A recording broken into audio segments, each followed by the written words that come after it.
Mr. Isaacman, welcome. And we had a good talk over the phone. I mentioned STEM was really important to me. I was looking back in 2017. President Trump signed into law. I remember because Senator Fisher called me from the White House. She was there and she said, "What is this bill of yours he's signing into law?" Because she happened to be there.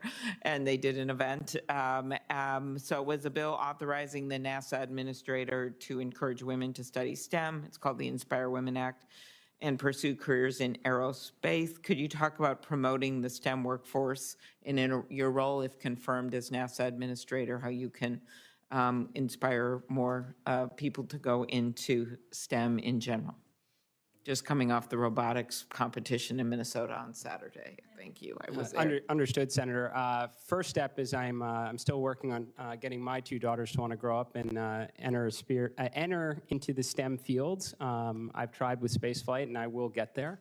I would love to answer that really in two parts. I think the first thing is it is a fundamental obligation of NASA to inspire the next generation to want to be scientists, engineers, astronauts, pilots, doctors, researchers.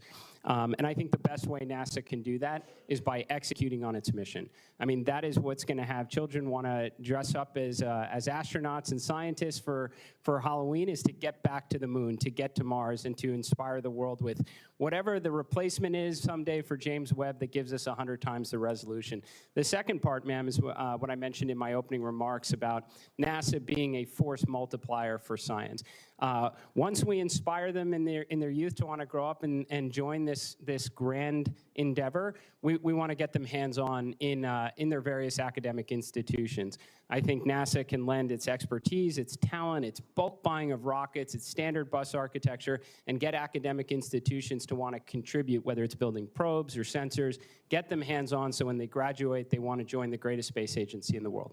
Very good. You know, I think not just with space, but also with medical developments right now, because of a combination of mapping of the human genome. I'm home of Mayo Clinic, Minnesota, as well as the potential of AI to do good when it comes to things like rare diseases. We're just on this cusp of scientific development kind of bursting out. And I do get concerned about some of these cuts to science-based research and agencies across the government, not just space-related. Will you be an advocate for science within the administration?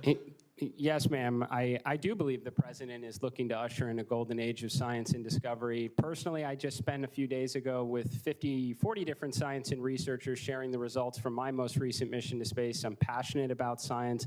I'd love nothing more than to continue to see NASA go out and try and unlock the secrets of the universe. Thank you.